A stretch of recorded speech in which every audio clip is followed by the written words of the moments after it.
Calvary స్వరము నీ కొరకే, కల్వరి స్వరము నీ కొరకే. నిన్ను చూసే కన్నులు నాకు ఇమ్మయ్యా, నిన్ను పిలిచే పెదవులు ఇమ్ము యేసయ్యా. నిన్ను చూసే కన్నులు నాకు ఇమ్మయ్యా, నిన్ను పిలిచే పెదవులు ఇమ్ము యేసయ్యా. నిన్ను చేరే పాదములు నాకు ఇవ్వయ్యా, నిన్ను చేరే పాదములు నాకు ఇవ్వయ్యా. నీ మాట వినే చెవులు ఇమ్ము యేసయ్యా, నీ మాట వినే చెవులు ఇమ్ము యేసయ్యా. నిన్ను చూసే కన్నులు నాకు ఇవ్వయ్యా, నిన్ను పిలిచే పెదవులు ఇమ్ము యేసయ్యా. నిన్ను చూసే కన్నులు నాకు ఇవ్వయ్యా, నిన్ను పిలిచే పెదవులు ఇమ్ము యేసయ్యా. మొదటిసారి పాడుతున్నప్పుడు జాగ్రత్తగా వినండి, రెండవసారి పాడుతున్నప్పుడు దయచేసి అనుసరించండి, కలిసి పాడండి.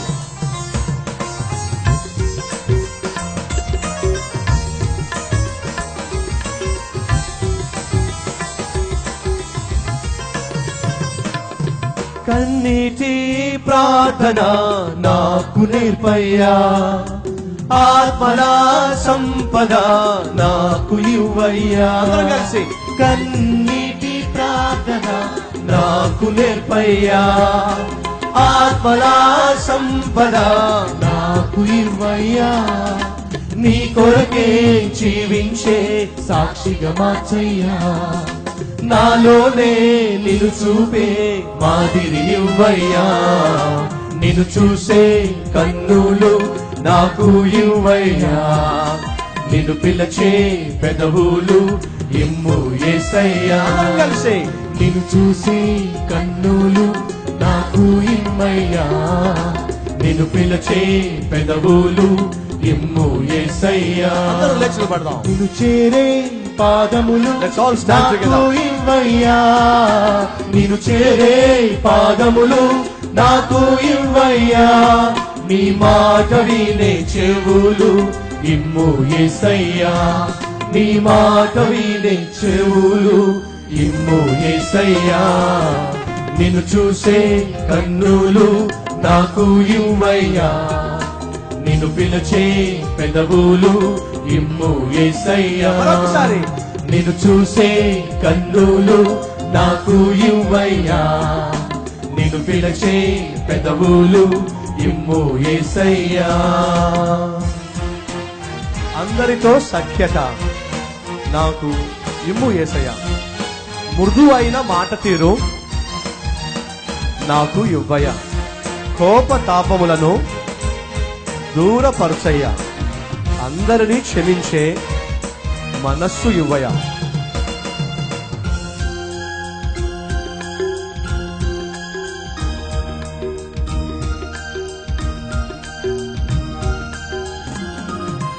అందరితో సఖ్యత ఇమ్ము యేసయ్యా, మృదువైన మాట తీరు నాకు నేర్పయ్యా. అందరం కలిసి అందరితో సఖ్యత ఇమ్ము యేసయ్యా, మృదువైన మాట తీరు నాకు ఇవ్వయ్యా. కోపతాపములను దూరపరచయ్యా. ఐగుప్తులో బానిసత్వాన్ని తట్టుకోలేక దిక్కుమాలిన జీవితం జీవిస్తూ సుఖ సంతోషాలకు నోచుకోలేక సంతోషకరమైన జీవితాన్ని పొందుకోవడం చేతగాక శత్రువుల మధ్య, బాధించే వారి మధ్య, వేధించే వారి మధ్య, హీనంగా చూసే మనుషుల మధ్య ఐగుప్తు దేనికి సూచన? లోకానికి సూచన. ఫరో దేనికి సూచన? సాతానుకు సూచన. దేవుని ప్రజలు ఎక్కడున్నారు? లోకంలో ఉన్నారు. దేవుని ప్రజలు ఎవరి చేతిలో బందీలుగా ఉన్నారు? ఫరో చేతిలో బందీలుగా ఉన్నారు.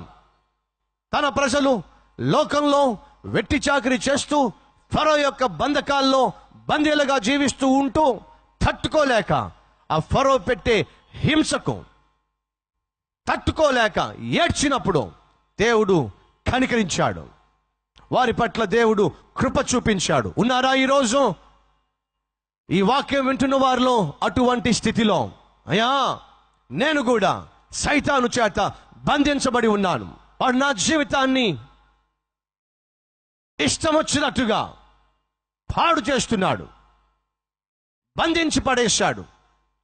హీన దశకు దిక్కుమాలిన స్థితికి, సుఖము, సంతోషము, సమాధానము నోచుకోలేని స్థితికి రేయింబగళ్ళు ప్రయాసపడిన,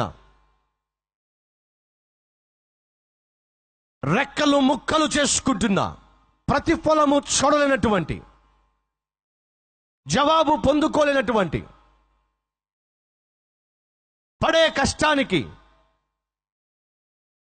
చేస్తున్న పనికి ఫలము చూడలేనటువంటి దిక్కు మాలిన స్థితిలో సైతాను నన్ను బంధించి వేశాడు. మంచి రోజులు చూస్తానని గాని, మంచి రోజులు వస్తావని గాని, నా జీవితంలో, నా కుటుంబంలో, నా బిడ్డల భవిష్యత్తులో మేము మంచి రోజులు చూస్తామని గాని నమ్మకము లేనటువంటి స్థితికి దిగజారిపోయే విధంగా సైతాను మా జీవితాలను ఆడు చేశాడు. ఉన్నారా ఎవరైనా అటువంటి స్థితిలో? ఇదిగో ఇశ్రాయేలీలు అలాంటి పరిస్థితుల్లోనే జీవిస్తున్నారు. ఒకవైపు వెట్టి చాకిరి, మరొక వైపు బానిసత్వం, మరొక వైపు హీనంగా తమ చుట్టూ ఉన్న వారి చేత చూడబడుతూ ఎటువంటి సుఖ సంతోషాలకు నోచుకోక అటువంటి స్థితిలో వారు చేసిన ఒక మంచి పని ఏమిటంటే, వారిని రక్షించగలిగిన, వారిని విడిపించగలిగిన, వారిని కాపాడగలిగిన, జీవము కలిగిన దేవునికి వారు మొరపెట్టారు. ఈరోజు కష్టంలో, నష్టంలో, హీన దశలో, దిక్కుమాలిన పరిస్థితిలో ఉన్న నా ప్రియ సహోదరుడా, నా ప్రియ సహోదరి, నీ జీవితాన్ని దేవుడు విడిపించగలడు, నీ జీవితాన్ని దేవుడు కనికరించగలడు. ఎప్పుడో నువ్వు ఆకాశమందున్న జీవము కలిగిన దేవునికి మొరపెట్టినట్లయితే, ఆయనకు విజ్ఞాపన చేసినట్లయితే తప్పక ఆయన నిన్ను కనికరించగలడు, తప్పక ఆయన నిన్ను విడిపించగలడు. ఎందుకని? ఆయన నిన్న, నేడు, నిరంతరము ఏకరీతిగా ఉన్నవాడు, పక్షపాతము లేనివాడు, ఒకరిని ఒక విధంగా మరొకరిని మరొక విధంగా ప్రేమించేవాడు కానే కాదు. ఆ ఇశ్రాయేలీలు హీన స్థితిలో ఉన్నప్పుడు, దిక్కుమాలిన పరిస్థితిలో ఉన్నప్పుడు దేవునికి మొరపెట్టారు. ఈరోజు దేవుడు వాక్యం వింటున్న వారిలో నుంచి మొరపెట్టే వారిని చూడాలని ఆశపడుతున్నాడు. ఉన్నారా ఎవరైనా తమ కష్ట స్థితిలో, తమ హీన స్థితిలో, తమ దిక్కుమాలిన పరిస్థితిలో నా వైపుకు చూసి మొరపెట్టేవాళ్ళు ఎవరైనా ఉన్నారా? వినడానికి నేను ప్రకటించే దేవుడు సిద్ధంగా ఉన్నాడు, విడిపించడానికి నేను ప్రకటించే దేవుడు సిద్ధంగా ఉన్నాడు. మరి ప్రార్థించడానికి, దేవుని సన్నిధిలో మొరపెట్టడానికి నువ్వు సిద్ధంగా ఉంటే ఎంత బాగుంటుంది. వారు ప్రార్థన చేశారు, దేవుడు ఆలకించాడు, మోషేను సిద్ధం చేశాడు. ఐగుప్తులో ఫరో ఎదుట ఎన్నో అద్భుతాలు చేసి తన ప్రజలను ఫరో ఉక్కు సంఖ్యల నుంచి, ఐగుప్తు బానిసత్వం నుంచి దేవుడు తన ప్రజలను విడిపించాడు. అలా విడిపించినప్పుడు దయచేసి గమనించండి, అలా దేవుడు తన ప్రజలను లోకం నుంచి, అనగా ఐగుప్తులో నుంచి విడిపించినప్పుడు, ఫరో అనగా సాతాను యొక్క చేతుల్లో నుంచి, బంధకాల్లో నుంచి విడిపించినప్పుడు ఇశ్రాయేలీలు ఏమైనా కష్టపడ్డారా? ఇశ్రాయేలీలు ఏమైనా చేయాల్సి వచ్చిందా? లేదా సమస్తము దేవుడే చేశాడా? మిమ్మల్ని ప్రశ్నిస్తున్నా. సమస్తము దేవుడే చేసి తన ప్రజలను విడిపించాడా? లేక ఇశ్రాయేలీలు ఏదైనా చేయాల్సి వచ్చిందా? ఏదైనా కష్టపడాల్సి వచ్చిందా? ఏదైనా ప్రయాసపడాల్సి వచ్చిందా? ఏమండి, జాగ్రత్తగా బైబిల్ మీరు చదవండి. ఐగుప్తులో నుంచి, ఫరో ఉక్కు చేతుల్లో నుంచి, బంధకాల్లోంచి తన ప్రజలను దేవుడు విడిపించడానికి ఆయనే ఆశ్చర్య కార్యం చేశాడు, ఆయనే కలుగజేసుకున్నాడు, ఆయనే తన చిత్తాన్ని నెరవేర్చాడు, అద్భుతాన్ని చేశాడు, అద్భుతాలను చేశాడు. చేసి తన ప్రజలను ఐగుప్తులో నుంచి, ఫరో బంధకాల్లో నుంచి ఉచితముగా ఊరకనే తన ప్రజలను దేవుడు ఏం చేశాడు? విడిపించాడు. ప్రియ సహోదరుడా, ప్రియ సహోదరి, దయచేసి జాగ్రత్తగా విను. నేను చెప్తున్న ఈ విషయాలు మోషే కాలంలో జరిగిన విషయాలు. కానీ అదే విషయము 2000 సంవత్సరాల క్రితము యేసుక్రీస్తు కూడా చేశాడు అనే సత్యము మర్చిపోవద్దు. ఏమిటి యేసుక్రీస్తు చేసింది? నువ్వు నేను లోకములో పడి, పాపములో పడి, సైతాను యొక్క చేతుల్లో పడి, బందీలుగా బానిసలుగా ఉండగా వాని చేతిలో నుంచి మనల్ని విడిపించడానికి, వాని యొక్క పాప బంధకాల్లో నుంచి మనల్ని విడిపించడానికి మనం ఏమైనా చేయగలిగామా? ఈరోజు ఈ వాక్యం వింటున్న ప్రియ సహోదరుడా, ప్రియ సహోదరి, ఒకవేళ నువ్వు రక్షించబడిన వాడివైతే, ఒకవేళ నీ పాప బంధకాల్లో నుంచి విడిపించబడిన వాడివైతే, ఒకవేళ ఒకప్పుడు త్రాగుబోతుగా, తిరుగుబోతుగా, వ్యభిచారిగా, దొంగగా, మోసగాడిగా ఉన్న నీవు ఆ మోసపూరితమైన పాపిష్టి జీవితంలో నుంచి విడుదల పొందుకుని ఈరోజు పరిశుద్ధంగా జీవిస్తున్న వాడివైతే, ఒక ప్రశ్న వేస్తున్నా, నువ్వు ఈరోజు పరిశుద్ధంగా జీవించడానికి నువ్వేమైనా సాహసం చేశావా? ఈరోజు నువ్వు పవిత్రంగా జీవించడానికి నువ్వేమైనా అద్భుతం చేశావా? నువ్వు, నేను, లేక మనము చేసిన సాహసం ఏమీ లేదే. మరి ఎవరు చేశారు చేయవలసిన దాన్ని? యేసుక్రీస్తే సిలువలో సంపూర్ణంగా చేయాల్సిన దాన్ని ఆయన చేసేశాడండి.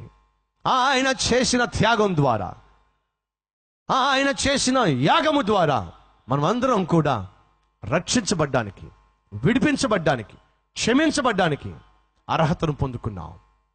బైబిల్ సెలవిస్తూ ఉంది, ఎందరైతే ఆయనను అంగీకరించరో, అనగా యేసుక్రీస్తును ఎందరూ అంగీకరిస్తారో వారందరూ అట దేవుని కుమారులుగా, కుమార్తెలుగా అయ్యే భాగ్యాన్ని ఉచితముగా పొందుకుంటున్నావట. ఈరోజు ఈ మాటలు వింటున్న ప్రియ సహోదరుడా, ప్రియ సహోదరి, పాప బంధకాల్లోంచి బయటపడాలని ఆశపడుతున్నావా? సైతాన్ యొక్క బంధకాల్లోంచి బయటపడాలని ఆశపడుతున్నావా? అయితే నువ్వు, నేను, మనము చేయగలిగింది ఏమీ లేదు. మరి ఏం చేయాలి? ఆ యేసుక్రీస్తును సొంత రక్షకునిగా అంగీకరిస్తే చాలు. ఐగుప్తులో నుంచి, ఫరో హస్తాల్లో నుంచి ఇశ్రాయేలు ప్రజలు విడుదల పొందుకోవడానికి వాళ్ళు చేసింది ఏమైనా ఉందయ్యా అంటే వాళ్ళు చేసింది ఏమీ లేదు. ఊరకనే ఉండి యెహోవా అనుగ్రహించు రక్షణను మీరు చూడండి. వీళ్ళు ఎలా పొందుకున్నారు రక్షణ? ఊరకనే, ఉచితముగానే, వీళ్ళ ప్రమేయము లేకుండానే, అనగా వీళ్ళు ప్రయాసపడకుండానే వాళ్ళు విడుదల పొందుకున్నారు. ఎలా సాధ్యమైంది? దేవుడే అద్భుతములు చేశాడు. ప్రియ సహోదరుడా, సహోదరి, యేసుక్రీస్తు అద్భుతములు చేయలేదా? ఆయన దేవుడితో సమానంగా ఉండే భాగ్యాన్ని విడిచిపెట్టకూడని భాగ్యముగా ఎంచుకొనక సింహాసనాన్ని నీలాంటి నాలాంటి పాపిష్టి మనిషిని రక్షించడానికి విడిచిపెట్టడము అద్భుతము కాదా? కెరూబుల చేత నిత్యము పరిశుద్ధుడు, పరిశుద్ధుడు, పరిశుద్ధుడు అని పొగడబడే దేవుడు ఆ మహిమ సింహాసనాన్ని విడిచిపెట్టి ఈ భూమి మీద ఒక దిక్కుమాలిన వాడిగా జన్మించటం అద్భుతం కాదా? నువ్వు నేను చేసిన పాపముల నిమిత్తము నీకు నాకు రావాల్సిన శిక్ష అంతటినీ కూడా తన మీద వేసుకొని ఆ సిలువను మోయడము అద్భుతం కాదా? నీవు చూసినా, నేను చూసినా, మనము చూసినా మోహపు చూపులకు ప్రతిగా తన ముఖం మీద ఉమ్ములు వేయించుకోవడం అద్భుతం కాదా?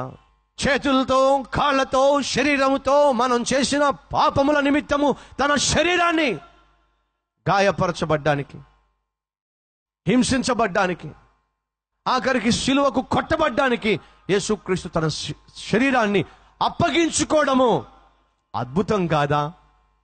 ఆయన సిలువలో ఇద్దరు దొంగల మధ్య, ఆకాశానికి భూమికి మధ్య, పాపమునకు పరిశుద్ధతకు మధ్య, దేవునికి పాపిష్టి మనిషికి మధ్య, శిక్షకు క్షమాపణకు మధ్య ఆయన వ్రేలాడి నీ కొరకు, నా కొరకు క్రయధనముగా తన ప్రాణాన్ని అప్పగించటం అద్భుతం కాదా?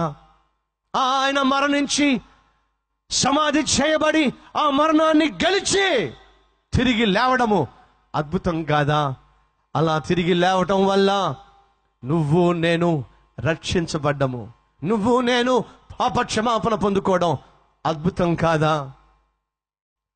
ఈరోజు క్షమించబడిన వాళ్ళు మీలో ఎవరైనా ఉన్నట్లయితే, ప్రభువు నా పాపములు క్షమించాడు, ప్రభువు నా జీవితాన్ని మార్చివేశాడు అన్నవారు మీలో ఎవరైనా ఉన్నట్లయితే ఒక్కసారి మీ చేయి చూపిస్తారా? ఇప్పుడు అడుగుతున్నా, నీ పాపములు క్షమించాడు ప్రభు అని చెప్తున్నారే, ఏ సాహసం మీరు చేశారు? ఏ అద్భుతం మీరు చేశారు? ఏ ప్రయాసం మీరు పడ్డారు మీ పాపముల నుంచి క్షమించబడ్డానికి? ప్రియ సహోదరి సహోదరా, మనం చేసింది ఏమీ లేదే. ఎందుకని? చేయాల్సిందంతా కూడా ప్రభువే సిలువలో సంపూర్ణంగా చేసేశాడే. పాపిష్టి మనిషి పరిశుద్ధుడిగా మారడానికి, పాపిష్టి మనిషి చేసిన పాపములు సంపూర్ణంగా క్షమించబడ్డానికి చేయవలసిందంతా కూడా ప్రభువే సిలువలో చేసేశాడు. కాబట్టి మనం క్రియల వల్ల రక్షించబడలా, కానీ దేవుని కృప వల్ల మాత్రమే రక్షించబడ్డాం. ఒకానొక సమయంలో ఒక క్రైస్తవ వ్యాపారవేత్త ఒక ప్రాంతానికి వెళ్ళి వ్యాపారం చేస్తూ ఉండేవాడు. ఆ క్రైస్తవ వ్యాపారవేత్త వ్యాపారం చేస్తూ ఉన్నప్పుడు తన దగ్గర ఒక నమ్మకంగా పనిచేసేవాడు కుదిరాడు. నమ్మకంగా పనిచేస్తున్నాడు. అలా నమ్మకంగా పనిచేస్తున్నప్పుడు ఇంత నమ్మకస్తుడు దేవుని ప్రేమను తెలుసుకోకుండా, ఒకవేళ దేవుడు అనుగ్రహించే క్షమాపణ పొందుకోకుండా ఒకవేళ మరణిస్తే నరకానికి వెళ్ళిపోతాడు కదా అనే భావం కలిగిన ఆ క్రైస్తవ వ్యాపారవేత్త తన దగ్గర నమ్మకంగా పనిచేస్తున్న ఆ పనివాడికి యేసయ్య గురించి చెప్పేవాడు. అయ్యా, యేసుక్రీస్తును నమ్ముకున్నట్లయితే నీ పాపములు క్షమించబడతాయి, నువ్వు రక్షించబడతావు, పరలోకానికి ఉచితంగా వెళ్ళిపోవచ్చు. అందుకు నువ్వు చేయాల్సింది ఏమీ లేదు. ఆయన నమ్ముకుంటే చాలు, నువ్వు పరలోకాన్ని ఉచితంగా స్వతంత్రించుకోవచ్చు. నా మాట నమ్మయ్యా అని అంటూ ఉంటే ఆ పనివాడు నమ్మేవాడు కాదు. ఊరుకోండి సార్, ఆ పరలోకం వెళ్ళడం అంటే మాటలంటారా? ఆ పరలోకం అంటే మాటలంటారా? అక్కడికి ఒక పాపిష్టి మనిషి వెళ్ళడం అంటే మాటలంటారా? అబ్బో, ఎన్నెన్ని చేయాలి సార్, ఎన్ని దాన ధర్మాలు చేస్తే, ఎన్ని పుణ్య కార్యాలు చేస్తే, ఎన్నెన్ని మంచి పనులు చేస్తే ఆ పరలోకం మనకు దక్కుతుంది సార్. కాబట్టి మీరు చెప్తున్నట్టుగా కేవలం ప్రభు నమ్ముకున్నంత మాత్రాన మనం పరలోకానికి వెళ్ళడం సాధ్యం కాదు సార్. ఆ పరలోకం వెళ్ళాలంటే చాలా చేయాలి సార్. నాకు తెలిసిన సిద్ధాంత ప్రకారము అబ్బో చాలా చేయాలి సార్, మీరేమి చేయనవసరం లేదని చెప్పి అంటారేంటి సార్? మీరు చెప్పే మాట నాకు ఎందుకో నమ్మబుద్ధి కావట్లేదు సార్ అంటూ ఉండేవాడు. ఈ క్రైస్తవ వ్యాపారవేత్త సమయం దొరికినప్పుడు, అవకాశం దొరికినప్పుడు అతనితో యేసయ్య ప్రేమ గురించి చెప్తూ ఉండేవాడు. కానీ ఆ పనివాడు మాత్రం, ఏమిటి పరలోకం వెళ్ళడం ఇంత సులువా? యేసుక్రీస్తు శిలువలో చేసిన త్యాగాన్ని విశ్వసించి ఆయన అనుగ్రహించే క్షమాపణ పొందుకుంటే పరలోకానికి వెళ్ళిపోతామా? మనం ఏం చేయనవసరం లేదా? అవునయ్యా, మనం ఏం చేయనవసరంలా, అన్ని ఆయనే చేసేసాడు. ఊరుకోండి సార్, అదలా సాధ్యం? మనం పుణ్యకార్యాలు చేయకుండా, మనం దాన ధర్మాలు చేయకుండా, మనం ఏవో చేయకుండా, అవన్నీ చేయకుండా సింపుల్గా పరలోకం వెళ్ళిపోవడం అంత ఈజీయా? ఊరుకోండి సార్, నేను నమ్మను సార్ అని చెప్పనేవాడు. సరే, కొంతకాలానికి వ్యాపారం అయిపోయింది. ఆ వ్యాపారవేత్త ఆ ప్రాంతాన్ని విడిచిపెట్టి వెళ్ళిపోతున్నాడు. వెళ్ళిపోతున్న సమయంలో అక్కడ నమ్మకంగా పనిచేసిన పనివాడు, ఇంతకాలం నన్ను ఎంతో ప్రేమగా ఈ యజమాని చూసుకున్నాడే, ఈ వ్యాపారవేత్త నన్ను ఎంతో చక్కగా చూసుకున్నాడు కదా, అతనికి ఏదైనా జ్ఞాపకంగా ఒక గుర్తుగా ఒక బహుమానం ఇస్తే బాగుంటుంది కదా అని చెప్పి ఆలోచన చేసి తాను ఎంతో జాగ్రత్తగా, ఎంతో భద్రంగా దాచిపెట్టుకున్న ఒక ముత్యాన్ని జాగ్రత్తగా తీసుకొచ్చాడు. ముత్యాన్ని తీసుకొచ్చి ఆ ముత్యాన్ని, అయ్యా, నా ప్రేమకు గుర్తుగా ఈ ముత్యాన్ని మీకు ఇస్తున్నాను, తీసుకోండి అని చేతులు పెడుతున్నప్పుడు ఆ యజమాని, అయ్యా, నేను యజమాన్ని, నువ్వు నా దగ్గర నమ్మకంగా పనిచేసిన పనివాడివి, నీ దగ్గర నేను ఖరీదైన ముత్యాన్ని ఎలా తీసుకుంటాను? ఎంత ఖరీదో చెప్పయ్యా, నేను ఇచ్చేస్తాను తిరిగి. ఈ ముత్యం ఎంత ఖరీదో చెప్పు, నేను దానికి వెల ఇచ్చేస్తాను, తీసుకో అని అంటే ఆ పనివాడు అంటున్నాడు, లేదు సార్, ఈ ముత్యానికి మీరు ఖరీదు కట్టలేరు సార్, ఈ ముత్యానికి మీరు వెల పెట్టలేరు సార్, మీరు ఉన్నది ఉన్నట్టుగానే ఉచితంగానే మీరు తీసుకోవాలి సార్. అలా ఉచితంగా తీసుకుంటేనే, ఊరకనే తీసుకుంటేనే దానికి విలువ సార్. ఆ ముత్యానికి మీరు విలువ కట్టద్దు సార్.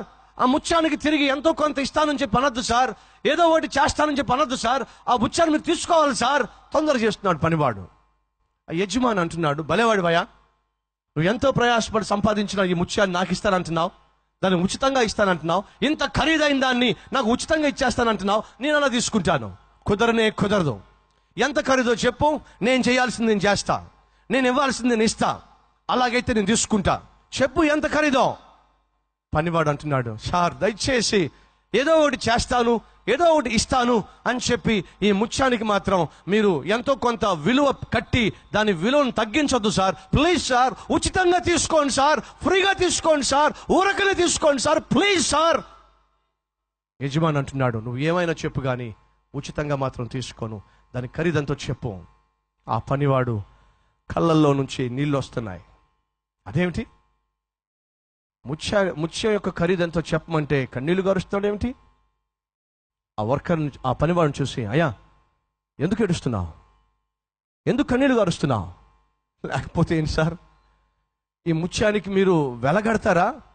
అవును చెప్పాయా, 100 రూపాయల, 1000 రూపాయల, 5000 రూపాయల, 10,000 రూపాయల చెప్పు సార్. ఇంకొకసారి ఈ ముత్యానికి ఖరీదు కట్టద్దు సార్, మీరు ఉచితంగానే మీరు తీసుకోవాలి సార్, అప్పుడే దానికి విలువ సార్. అదెట్లా సాధ్యమయ్యా, ఉచితంగా నేను ఎలా తీసుకుంటానయ్యా ఇంత విలువైన దాన్ని? దీనికి ఖరీదు కట్టద్దు సార్. ఎందుకు ఖరీదు కట్టద్దు? అప్పుడు కన్నీళ్లతో ఆ వర్కర్ అంటున్నాడు, ఒకరోజు నేను బహుగా ప్రేమించిన నా కుమారుడు నది ఒడ్డున వాడు నడుచుకుంటూ వెళ్తున్నాడు. నడుచుకుంటూ వెళ్తున్నప్పుడు వాడి కళ్ళ ముందు ఒక ముత్యం కనిపించింది. ఆ ముత్యాన్ని తన చేతిలో తీసుకున్నాడు. తలతల మెరుస్తున్న ఆ ముత్యాన్ని తన చేతిలో తీసుకొని ఎంతో సంతోషిస్తూ ఉబ్బి తబ్బిబ్బవుతూ దాంతో ఆడుకుంటూ నది ఒడ్డున గంతులు వేసుకుంటూ వస్తున్నప్పుడు ఆ ముత్యం కాస్త చేయి జారి నదిలోకి జారుకుంటూ వెళ్ళిపోతుంది. అలా నదిలోకి జారుకుంటూ వెళ్తున్న సమయంలో నా కుమారుడు, నా ప్రియ కుమారుడు ఎలాగైనా సరే ఆ ముత్యాన్ని పట్టుకోవాలని అమాంతంగా దాన్ని పట్టుకునే ప్రయత్నం చేసి గుప్పెట్లో తీసుకునే ప్రయత్నం చేసి ఆ ప్రయత్నంలో నదిలో పడిపోయాడు. ఆ తర్వాత నా కుమారుడు ఆ నదిలోనే శవమై తేలాడు, చచ్చిపోయాడు. ఈ ముత్యాన్ని కాపాడుకునే ప్రయత్నంలో నా కుమారుడు ప్రాణాన్ని పోగొట్టుకున్నాడు. తీరా శవాన్ని మేము వెతికి పట్టుకుంటే ఆ కుమారుని గుప్పెడు ఇలాగే ఉంది. ఏమిటి గుప్పెట్లో అని చెప్పి చూస్తే ఆ గుప్పెట్లో ముత్యం ఉంది. ఏ ముత్యం కోసమైతే నా కుమారుడు ప్రాణాన్నే త్యాగం చేశాడో, ఏ ముత్యం కోసమైతే నా కుమారుడు ప్రాణాన్ని పోగొట్టుకున్నాడో, ఆ ముత్యానికి మీరు వెలగడితే నా కుమారునికి మీరు వెలగట్టినట్టే కదా. ఆ ముత్యానికి మీరు వెలగట్టి 500 ఇమ్మంటారా, 1000 రూపాయలు ఇమ్మంటావా, 5000 ఇమ్మంటావా అని అంటుంటే నా కుమారుడు విలువ 500, నా కుమారుడు విలువ 1000 రూపాయలా, నా కుమారుడు విలువ 5000 రూపాయలా అనే మాట బల్లంతో పడిచినట్టుగా నాకు అనిపిస్తుంది. ఈ ముత్యానికి మీరు వెల కట్టలేరు, ఎందుకంటే ఇది నాకు ఇవ్వడానికి నా కుమారుడు తన ప్రాణాన్నే పోగొట్టుకున్నాడు. ఇది అందించడానికి నా కుమారుడు ప్రాణాన్నే పోగోగా అంత ప్రాణంగా ప్రేమించిన దీనికి మీరు వెల కడతారా? అయ్యా, దీని ఉన్నది ఉన్నట్టుగా తీసుకుంటేనే దానికి వెల, గాని మీరు వెల కట్టి ఏదో చేస్తానంటే దీనికి విలువ లేనే లేదో. ఆ రోజు కళ్ళు తుడుచుకుంటూ ఆ యజమాని అన్నాడట, నా ప్రియ స్నేహితుడా, ఇదే విషయాన్ని నేను చాలా కాలంగా నీకు చెప్తూ వచ్చాను. ఏ విషయం సార్? నీకు నాకు రక్షణ అనే అమూల్యమైన ముత్యాన్ని దేవుడు నీకు నాకు ఇవ్వాలని చెప్పే తన ప్రియ కుమారుడు యేసుక్రీస్తును ఈ లోకానికి పంపిస్తే, ఆ యేసుక్రీస్తు నీకు నాకు ఈ రక్షణ, పాప క్షమాపణ అనే ముత్యాన్ని అందించే ప్రయత్నంలో తన ప్రాణాన్ని పోగొట్టుకుంటే ఆయన ప్రాణానికి వెలగడతానంటావేమిటయ్యా? ఆయన చేసిన త్యాగానికి ఏదో ఒకటి చేసి రుణం తెచ్చుకుంటానంటావేమిటయ్యా? నువ్వు అన్నావు, చూశావు ఏమని, దీన్ని ఉన్న ఫలానుగా ఉచితంగా ఊరకనే మీరు తీసుకుంటేనే దీనికి విలువ అన్నావు కదూ. దేవుడు అదే చేశాడయ్యా. నువ్వు నేను ఊరకనే ఆయన కుమారుడైన యేసుక్రీస్తు అందించిన రక్షణ, పాప క్షమాపణ మనం పొందుకుంటేనే దానికి విలువ అని చెప్పినప్పుడు ఆ వర్కర్కి లేక పనివానికి అప్పుడు అర్థమైందంట, ఒక వ్యక్తి రక్షించబడ్డము అది కేవలము దేవుని యొక్క కృపే తప్ప మనిషి చేయగలిగింది ఏమీ లేదు. ప్రియ సహోదరి, ప్రియ సహోదరుడా, నువ్వు నేను రక్షించబడ్డానికి ఈరోజు మనం ఏమీ చేయలేము, చేయవలసిన అవసరము లేదు. పాపిష్టి మనిషిమైన నీవు, పాపానికి బానిసమైన నీవు ఏమి చేసి ఆ మహాపరిశుద్ధుడి ఎదుట పరిశుద్ధుడిగా నువ్వు కనపడగలవు? బైబిల్ సెలవిస్తా ఉంది, మీ నీతి దేవుని ఎదుట కేవలము మురికి గుడ్డ వంటిది. మనం పాపిష్టి జన్మతో పాపంలో పుట్టిన మనము ఏ రీతిగా పరిశుద్ధుడైన దేవుణ్ణి మనం సంతోషపరచగలము? సాధ్యమా? సాధ్యం కాదు. కాబట్టే దేవుడే నిన్ను నన్ను పరిశుద్ధునిగా చేర్చటానికి, పరిశుద్ధునిగా తీర్చటానికి, నీకు నాకు విడుదలనివ్వడానికి, పాప బంధకాల్లో నుంచి విడిపించడానికి, విముక్తునిగా చేయడానికి, స్వతంత్రునిగా చేయడానికి, తన బిడ్డగా చేసుకోవడానికి తానే చేయాల్సిన అద్భుతాన్ని చేసేశాడు 2000 సంవత్సరాల క్రితం. ఎలా? తన ప్రియ కుమారుడు యేసుక్రీస్తును నీ కొరకు నా కొరకు ఈ లోకానికి పంపించడం ద్వారా. అలా తన ప్రియ కుమారుడు యేసుక్రీస్తును నీ కొరకు నా కొరకు పంపించి సిలువకు అప్పగించి సిలువలో ఆయన చేసిన త్యాగము ద్వారా ఉచితముగా మనల్ని రక్షించబడ్డానికి ఆయన పిలుస్తున్నాడు. ఉచితముగా పాప క్షమాపణ పొందుకోవడానికి ఆయన పిలుస్తున్నాడు. ఉచితముగా బ్రతుకును మార్చుకోవడానికి ఆయన పిలుస్తున్నాడు. ఈరోజు ఈ మాటలు వింటున్నా ప్రియ సహోదరుడా, ప్రియ సహోదరి, ఇంత గొప్ప రక్షణను, ఇంత గొప్ప పాప క్షమాపణను, ఇంత గొప్ప విమోచనను నిర్లక్ష్యం చేస్తే మనం ఎలా తప్పించుకోగలము? ఏ రీతిగా నువ్వు తప్పించుకోగలవు? కాబట్టి ప్రభువు పేరటి రాత్రి మనవి చేస్తున్నా, ఇప్పటి వరకు నీ జీవితాన్ని ప్రభువుకు అంకితం చేయకపోతే, ఇప్పటి వరకు నీ జీవితాన్ని మార్చుకోకుండా ఫరో చేతిలోనే బానిసగా, అనగా సైతాను చేతిలోనే బానిసగా, బందీగా నువ్వు జీవిస్తూ ఉన్నట్లయితే ప్రభు ఆశిస్తున్నాడు నిన్ను విడిపించాలి అని. ప్రభు కోరుకుంటున్నాడు నిన్ను పరిశుద్ధునిగా తీర్చాలి అని, నీ జీవితాన్ని బాగు చేయాలి అని. ఉన్నారా ఈరోజు మన మధ్య ఈ వాక్యం వింటున్న వారిలో నేను రక్షించబడాలి ఆశపడుతున్నాను అన్నవారు ఉన్నారా? ఈరోజు నేను కూడా క్రీస్తు ప్రేమను పొందుకొని, క్షమాపణను పొందుకొని, పాపమునకు, పాపిష్టి క్రియలకు బానిసగా ఇప్పటి వరకు జీవించిన నేను ఇక నుంచి పరిశుద్ధంగా జీవించడానికి, ప్రభు బిడ్డగా జీవించడానికి, నన్ను నేను దేవునికి అప్పగించుకోవడానికి సిద్ధంగా ఉన్నాను. అది ఇప్పుడే, ఈ క్షణమే నా జీవితాన్ని ప్రభువుకు అంకితం చేస్తాను అన్నవారు మనలో ఎవరైనా ఉన్నారా?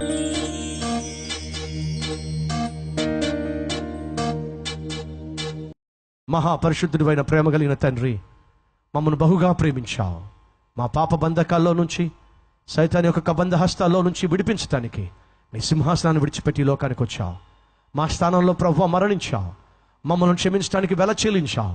నాయన, మరణాన్ని గెలిచి తిరిగి లేచి పరలోకానికి వెళ్ళి మా కొరకు స్థలము సిద్ధపరుస్తున్నావు. చేయాల్సిందంతా చేశావు. ఆ విలువైన త్యాగాన్ని, యాగాన్ని గ్రహించి అంగీకరించి మా జీవితాన్ని నీకు సమర్పించుకుంటే చాలు, పరలోక భాగ్యాన్ని ఉచితంగా మేము పొందుకుంటాం.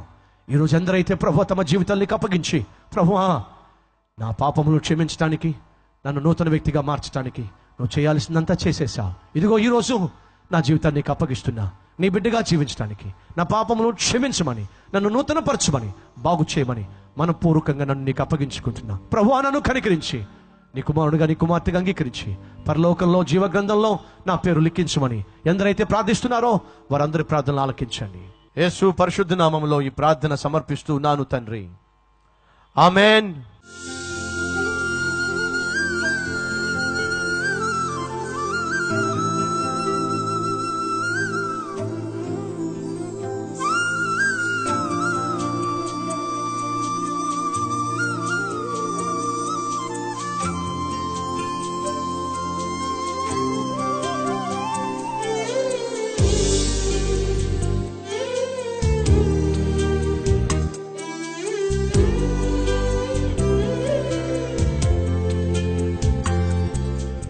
Address Calvary, Post Box number 30, Kokatpalli, Hyderabad 72.